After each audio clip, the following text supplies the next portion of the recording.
Happy Labor Day, NewsGuild family. We're a fighting union of 27,000 workers across North America. And today, we honor the achievements of working people across the US, Canada, and Puerto Rico.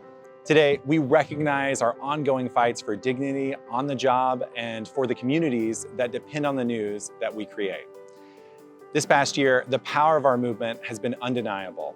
About 1,400 workers have unionized at 28 workplaces, and 39 of those workplaces have gone on strike, including the courageous folks at the Pittsburg Post-Gazette, who have stood up to the relentless attacks and maintained their strike for more than 22 months. I'll be in Pittsburg today, standing with our strikers. You can support them too by visiting unionprogress.com/donate. We recently got some great news with the National Labor Relations Board filing a petition for an injunction to compel the employer to follow federal law. We're going to continue to stand with our family in Pittsburgh through the end. And since the last Labor Day, our family at TVO in Ontario went on strike and won a successor agreement. The Washington Post, the New York Times, the Los Angeles Times, Teen Vogue, the Chicago Tribune, Law 360, and many others have also gone on strike over unfair labor practices.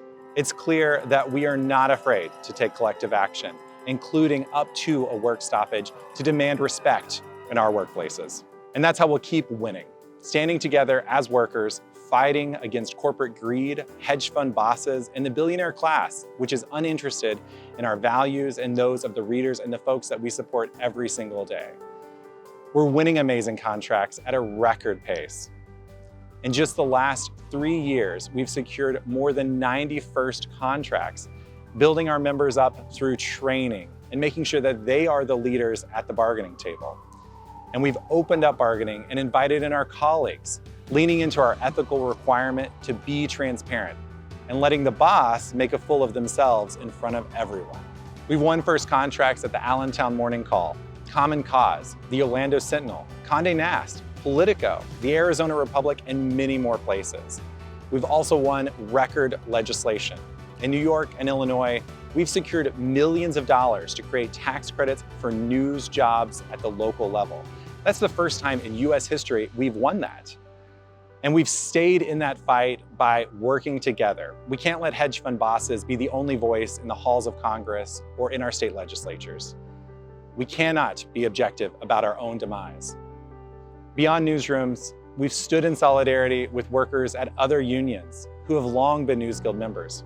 Workers just ratified a new contract at the UFCW, and we've welcomed in workers from SEIU 1199 into our family. Collective bargaining at its heart is about solving problems. Both management and workers must share responsibility to create a vision that builds a democratic, disciplined, and dynamic workplace capable of winning frequently against challenging environments. We're also supporting our digital workers who are redefining the media landscape. That's from the New York Times tech workers to game developers. And we've celebrated the victory at Bethesda Game Studios. Workers there create Fallout and other video games, and they recently unionized with CWA and CWA Canada, which is part of the NewsGuild. Our work isn't just local or national, it's worldwide and across multiple industries. We're leading on chain-wide efforts to coordinate against our biggest media employers, ensuring that when we stick together, we will fight and we will win. This Labor Day and every day, remember that our power is in each other, and we have more power than we know. The challenges we face are great, but so is our resolve. Let's recommit ourselves to fight for a better future, not just for ourselves, but for the generations of workers that will come after us. Solidarity forever, and happy Labor Day.